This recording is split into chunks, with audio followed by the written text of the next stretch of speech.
Our headlines today. Thousands of people on the Greek island of Rhodes are moved from their homes and hotels as wildfires burn amid soaring temperatures.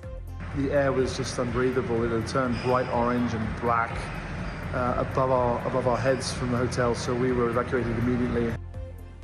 Warnings over a shortage of childcare after more than a fifth of childminders have quit the profession over the past 3 years.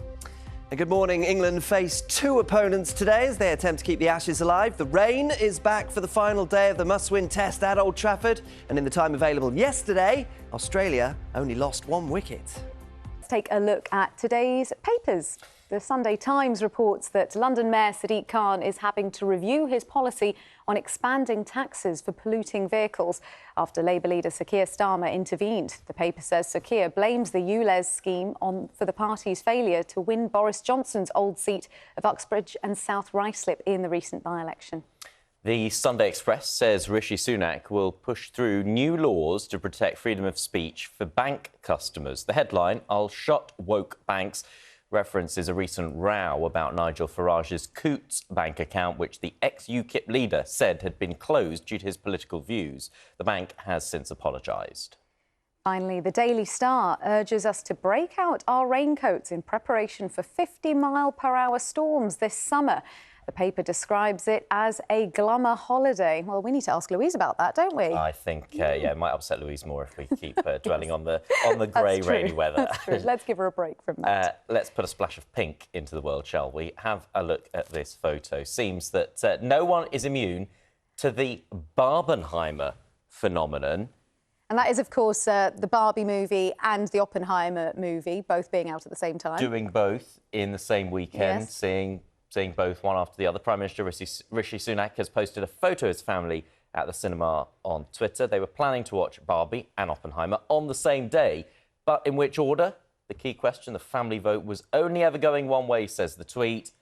Barbie first. It is. How democratic? It's very, very democratic, but also he definitely looks like he's outnumbered there, and he's not getting into the spirit of the Barbie pink theme, because that's what people are doing. They're dressing up in Barbie pink colours to go and watch it, and the rest of the family has obviously it's got a really the memo. nice thing, isn't it? You dress up specially for it. You wear something bright, but especially, as we were saying, it's grey and rainy and drizzly out. But that's, it's. You need a splash of colour, don't you? You need a splash of colour. Have you seen either of them yet? I haven't. Not yet, but I'm planning to. I want to actually go and see Oppenheimer first. I've been wanting to see that for ages. OK. But I probably will see Barbie as well. And on the subject of Barbie... Yeah. So apparently the Barbie movie is a driving force behind big pink car demand. That's according to the Sunday Mirror.